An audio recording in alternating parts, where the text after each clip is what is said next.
आप महिला मंच की टीम हंसा राजभर, रानी चौबे जी और सोना राजभर जी, जो महिला मंच की टीम है, आप आकर इधर स्वागत करें।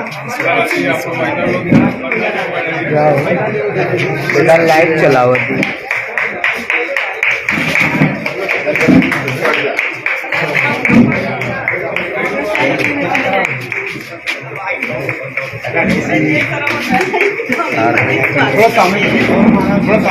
अरे यार आगे पीछे रहो, हाथ आ रहा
राजेश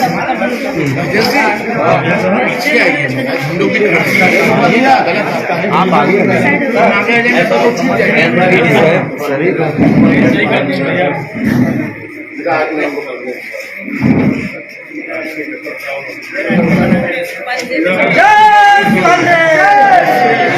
माननीय प्रकाश राजभर जिंदाबाद, सती प्रताप सिंह जिंदाबाद, राकेश गोरकी जिंदाबाद, छोटे लाल बरासी जिंदाबाद, माननीय बलराज सिंह जिंदाबाद, जय सुहेलदेव, जय सुहेलदेव, सुहेलदेव भारतीय समाज पार्टी जिंदाबाद, सुहेलदेव भारतीय समाज पार्टी जिंदाबाद। भैया वैसे भैया आप लोग इसे तेजी में लगा देंगे। एक फोटो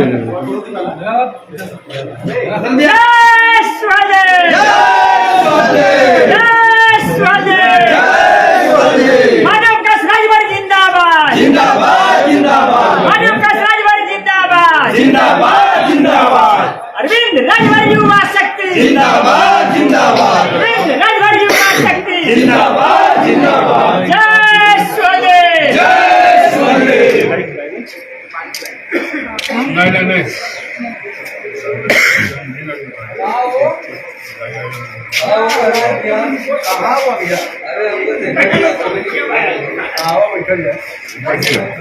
भैया नाम लोग सब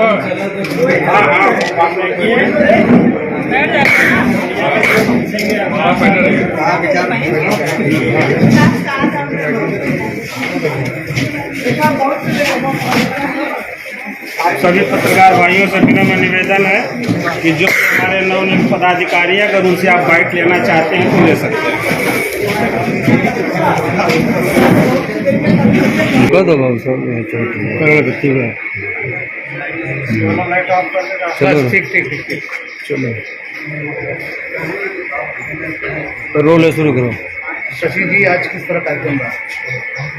देखिए, विधानसभा चुनाव बीतने के बाद लोकसभा 2024 की तैयारियों को लेकर सुहेलदेव भारतीय समाज पार्टी ने उत्तर प्रदेश की सारी इकाइयों को भंग करने के बाद कुछ महत्वपूर्ण पदों पर महत्वपूर्ण लोगों को जिम्मेदारी देना शुरू किया है, जिसके तहत बनारस से आज करीब 7 या 8 लोगों को महत्वपूर्ण पद दिया गया है, जो संगठन को जड़ से मजबूत करें 2024 के लिए। उसी कड़ी में महानगर कमेटी के तरफ से महानगर प्रभारी जागेश्वर राजभर के नेतृत्व में आज नवनियुक्त सभी पदाधिकारियों का इनने अपने महानगर में स्वागत समारोह का कार्यक्रम रखा है और आपके बीच में हम लोगों का स्वागत हुआ है। इस कड़ी में हमारे अनुसूचित जनजाति प्रकोष्ठ के प्रदेश अध्यक्ष राकेश कुमार कंवर जी को राष्ट्रीय अध्यक्ष जी ने नियुक्त किया है और सांस्कृतिक मंच के प्रदेश अध्यक्ष छोटेलाल बनारसी जी बगल में हैं, उनको प्रदेश अध्यक्ष बनाया गया है। महिला मंच की तरफ से श्रीमती वंदना सिंह को महिला मंच प्रदेश उपाध्यक्ष बनाया गया है और मुझे पुनः प्रदेश प्रवक्ता फिर से बनाया गया है। आज अभी 4 लोग ही हम लोग यहाँ हैं जो नवनियुक्त अधिकारी हैं और साथ में हम लोग के पुराने साथी सुनील पटेल जी हैं, सुनील भैया इधर आइए। इधर राजभर प्रमुख महासचिव हैं, हमारी महिला मंच की जिला अध्यक्ष हैं सोना राजभर, सभी लोग हैं यहाँ पर जिन लोगों ने मुझे हम लोग का स्वागत किया है। बात किया जाए 2024 लोकसभा चुनाव की क्या तैयारियां हैं?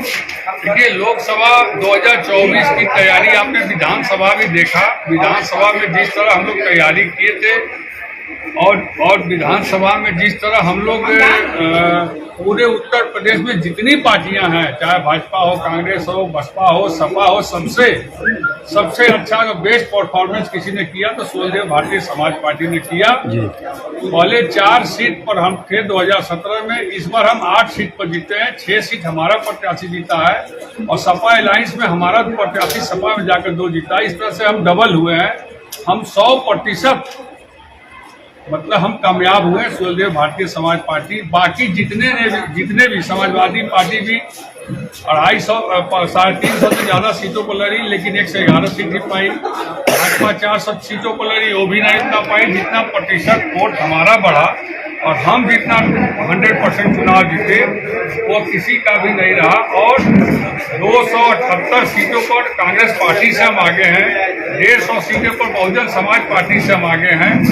इस तरह से सोलदेव भारतीय समाज पार्टी फिर 2024 में इसी तरह इससे भी मजबूत संगठन बनाकर जमीन पर, हवाई नहीं, जमीन पर बनाकर और आने वाले लोकसभा चुनाव में परचम लहराने का काम करेंगे। सर, क्या लोकसभा चुनाव में आप समाजवादी पार्टी के साथ ही चुनाव लड़ेंगे या देखिए जो अटकलें लग रही हैं? देखिए, अटकलें लगती रहेंगी, चर्चा उसी की होती है जो सही और जुनूनी बात और जनता की बात करता, उसी की चर्चा होती है। इसलिए ओम प्रकाश राजभर माननीय राष्ट्रीय अध्यक्ष की चर्चा आप लोग भी सुन रहे हैं। आज तक और अभी तक हम समाजवादी पार्टी के साथ हैं और आगे अब कल क्या होगा किसने देखा है, किसी ने नहीं देखा, तो कल क्या होगा उसके बारे में नहीं बोल सकता हूँ, लेकिन आज तक हम समाजवादी पार्टी के साथ हैं। ठीक। एक्चुअली है कि अजान और हनुमान चालीसा के बीच में जब ये लाउड स्पीकर का बहुत कुछ किया हुआ है, कि सर आप क्या करना चाहते हैं इसमें? सर देखिए, आवाज़ सही आई तो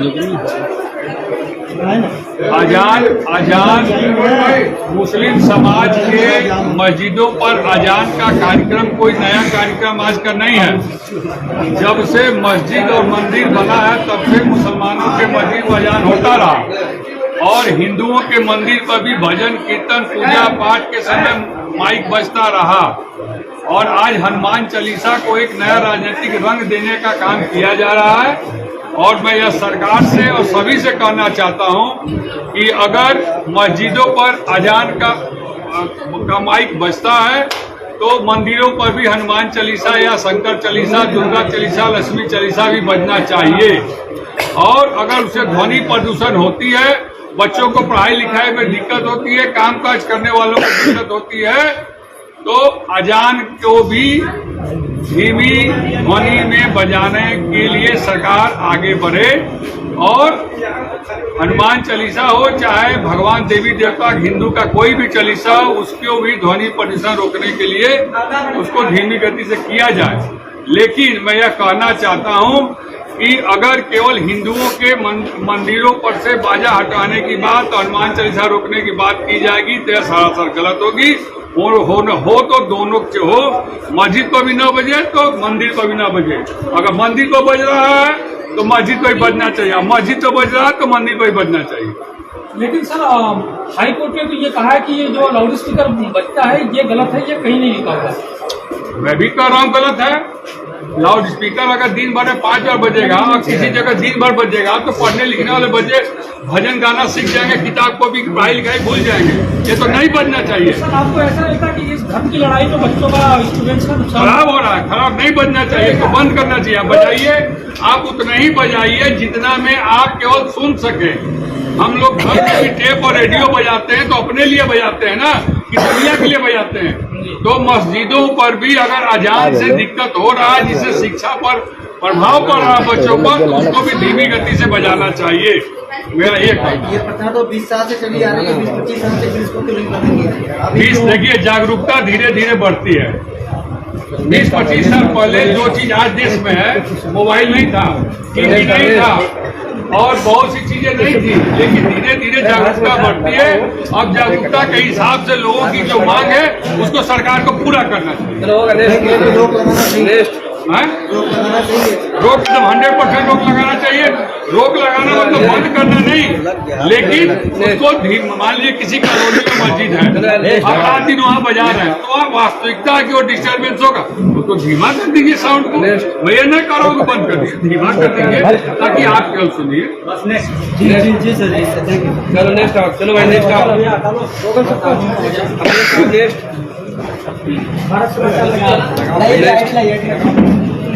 लगा भाई नेक्स्ट लगा यार, नेक्स्ट लगा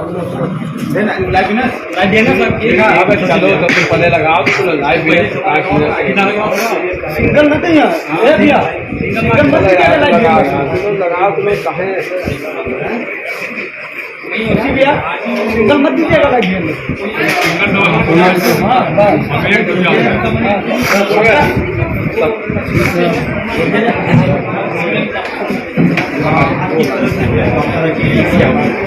देखिए, 2024 लोकसभा चुनाव को देखते हुए संगठन को और मजबूती मिले और संगठन हम लोग जमीनी स्तर से फिर से मजबूत करें। जैसे विधानसभा में हम लोगों ने किया था उसी तरह और उससे भी अच्छा संगठन को चुस्त दुरुस्त किया जाए, उसके लिए उत्तर प्रदेश की सारी कमेटियों को भंग करने के बाद कुछ कमेटी के पदाधिकारियों का को राष्ट्रीय नेतृत्व ने नवनिर्वाचित किया, नियुक्त किया, जिसमें बनारस जिले से हमारे 6 या 7 पदाधिकारी प्रदेश स्तर के और राष्ट्रीय स्तर के नियुक्त किए गए हैं। महानगर कमेटी बनारस आज उन लोगों का स्वागत कर रही है। उसी स्वागत की कड़ी में आज महानगर कमेटी के प्रभारी जागेश्वर राजभर जी, छप्पन राजभर जी, दशरथ राजभर जी, जिला कमेटी के महिला मंच के नेता और प्रमुख महासचिव सभी लोग जुटकर और हम पदाधिकारियों का स्वागत कर रहे हैं। वही आज का कार्यक्रम है। अगर बात की जाए कि एक तरफ शिवपाल यादव जो गठबंधन के हैं वो बीजेपी की सराहना कर रहे हैं, दूसरी ओर जाके आजम खान सुन रहे हैं, क्या कहें? अरे आजम खान के पुराने दोस्त हैं और शिवपाल जी को अच्छा लग रहा है बीजेपी की सराहना कर रहे हैं, उसमें क्या करना? लगातार बुलडोजर चल रहा है। बुलडोजर तो चलेगा ही, बुलडोजर चलने में क्या दिक्कत है? जो जैसा करेगा वैसा पाएगा। आज बुलडोजर लोग चला रहे हैं, कल उनके ऊपर भी बुलडोजर चल सकता है। मैं जिसके साथ रहता हूँ, जिस पार्टी से गठबंधन करता हूँ उसकी सरकार बनती है। अगर अखिलेश यादव यही बोलता कि कौन गलत बोलता? बन गया। अरे जब हर विधानसभा में 15-15 जब वोटें कटवा दी लो तो कौन हम सरकार बना पाई? या तो सीधे घोटाला करके सरकार बन गया ना। आप देखिए 78 सीटों पर हम लोग 100 वोट के अंतराल में हारे हैं और कम से कम 200 से 250 सीट ऐसी है जहां पर 5000 के नीचे अंतर से हम लोग चुनाव हारे हैं। और कहीं ना कहीं कुछ न कुछ है दाल में काला, नहीं तो सरकार तो हमारी बनी रहती। आप सीधे बैलेट पेपर देख लीजिए, कोई ऐसा विधानसभा नहीं है जहां पर बैलेट पेपर में हम चुनाव न जीते हो। अगर बैलेट पेपर के आधार पर ले लेंगे तो 301 सीट हमारी गठबंधन जीती है। लेकिन अब क्या करेंगे? ईवीएम का जमाना है और ईवीएम में दिमाग है और दिमाग लगा के लोग जीत गए, नहीं तो हम चुनाव जीती रहते। आपने देखा था चुनाव के पहले क्या लहर चल रही थी। एमएलसी चुनाव तो मालूम है आपको किस चीज का चुनाव होता है, सरकार का, सत्ता का और महिला का चुनाव होता है। अब यहीं पर देख लीजिए, आप कह रहे हैं बीजेपी की वाहवाही तो कर रहे हैं आप, चाहे नहीं बीजेपी जीत गई बनारस में, जौनपुर में क्यों नहीं जीत गई? नहीं बीजेपी बाबा का बुलडोजर का मान लीजिए, बाबा का बुलडोजर का मान लीजिए, या भारतीय जनता पार्टी की मान लीजिए कि भारतीय जनता पार्टी के साथ जनमत हुआ तो विधानसभा चुनाव जीती, तो बनारस में क्यों नहीं जीत गई बीजेपी? 212 वोट मिला सुदामा पटेल को, जिसको भारतीय जनता पार्टी ने प्रत्याशी बनाया था, बेचारा रोते रह गया। तो या तो चुनाव सीधे सीधे पैसा का होता है, सत्ता का बाहुबल का होता है, और उसी की जीत हुई है। दूसरे नंबर पे अरे हम लोग शशि जी देखिए, दूसरे नंबर 1 नंबर पे जाता है, और 2 नंबर पे अगली बार 1 नंबर चले जाएंगे हम। शशि जी 2022 में जिस तरीके से आपने दमखम दिखाया, आपके ऊपर उत्तर प्रदेश में बड़ी जिम्मेदारी है, 2024 में किस तरीके से प्रोग्राम देखिए जिम्मेदारी आपने देखिए, हम लोग जिस तरह से जमीन पर काम करते हैं, आज भी उसी तरह जमीन पर काम कर रहे हैं, और विधानसभा से अच्छा रिजल्ट आपको लोकसभा में हम लोग दिखाएंगे। आप लोकेश भाई यहीं मिलिएगा हमसे, आप कहिएगा कि हम 4 से 8 हुए हैं, तो लोकसभा में हम देखिएगा कहाँ पहुँच जाएंगे। अगर बात की जाए, बीजेपी सरकार लगातार कंजमी कर रही है कि जो अभी बुलडोजर की बात की, प्रयागराज भी सोनेलाल पे भी चला है, और एक साहिब भी है उनके ऊपर भी चला है, तो क्या लगता है कि केवल बीजेपी सरकार भी सत्ता को ही निशाना बना रही है? ऐसा नहीं है। आप देखिए, राजस्थान में बुलडोजर चल रहा है, मध्य प्रदेश में बुलडोजर चल रहा है, उत्तराखंड में भी बुलडोजर चल रहा है। बुलडोजर चलने का मतलब होता है कि अनैतिक रूप से जो भी हो, जो सरकारी जमीन को अधिग्रहण कर लिया है, जब्त कर लिया, गरीबों का कर लिया है, वो हाई कोर्ट और सुप्रीम कोर्ट के आदेश पर हो रहा है, न किसी सरकार के कहने पर हो रहा है। जब तक सुप्रीम कोर्ट या हाई कोर्ट आदेश नहीं देती है, तब तक बुलडोजर का चक्का हिलता भी नहीं है। यह सरकार नहीं कर रही है। हाई कोर्ट और सुप्रीम कोर्ट में हमारे और आपके जैसे दबे कुचले शोषित पीड़ित लोग जो हैं, जो जाकर दरखास्त देते हैं और कहते हैं कि हमारे जगह में फलाना गुंडा और बदमाश कब्जा कर लिया है, उस पर हाई कोर्ट और सुप्रीम कोर्ट आदेश करती है, तब जाता है बुलडोजर तोड़ने के लिए। अब इसको बाबा का बुलडोजर कह लीजिए, चाहे सरकारी बुलडोजर कह लीजिए, चाहे प्राइवेट बुलडोजर कह लीजिए, तोड़ेगा तो बुलडोजर आदमी तो तोड़ेगा नहीं उसको। तो सुप्रीम कोर्ट और हाई कोर्ट के आदेश पर सब होता है। आजम खान समाजवादी पार्टी के पुराने आज पता कर प्रतिनिधिमंडल से मिलने पहुंचे, उन्होंने मिलने साफ तौर पर मना कर दिया। क्यों नाराजगी उनकी देखने को मिली? देखिए, ऐसा था ना, आपको पूरी जानकारी नहीं है। आजम खान जी को बिना नोटिस के, बिना सूचना के प्रतिनिधिमंडल वहां पहुंच गया, और आजम खान जी अभी अस्वस्थ चल रहे हैं। उनको कोरोना की वजह से, जो क्षेत्र में कोरोना फैल रही है उसके वजह से जेलर ने सीधे मना कर दिया कि नहीं भाई, बाहर से बहुत लोग मिलने आए हैं, अगर एक कैदी को भी कोरोना अंदर हो जाएगा तो पूरा जेल में कैदी को कोरोना जाएगा, इसलिए उनको मिलने से रोका गया। आजम खान ने मना नहीं किया। बात किया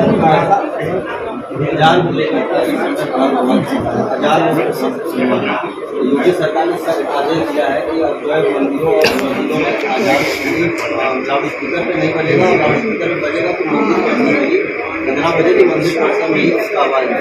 लेकिन अभी भी कई मस्जिदों में आजाद हो रहा है, तो 50 से देखिए, मैं कहना चाहता हूँ कि कहीं भी लाउड स्पीकर बजता हो, मंदिर पर, मस्जिद पर, घर में लोग गृह प्रवेश कराते हैं तब, सत्यनारायण भगवान कथा करवाते हैं तब, उसके बाद रामायण पाठ करवाते हैं तब, कोई भी माइक बजावे तो पड़ोसी को डिस्टर्बेंस न हो, चाहे वो मंदिर को बजे, मस्जिद को बजे, यही होना चाहिए। अब इसमें योगी सरकार क्या करेगी और मोदी सरकार क्या करेगी, उससे हमको नहीं मतलब है।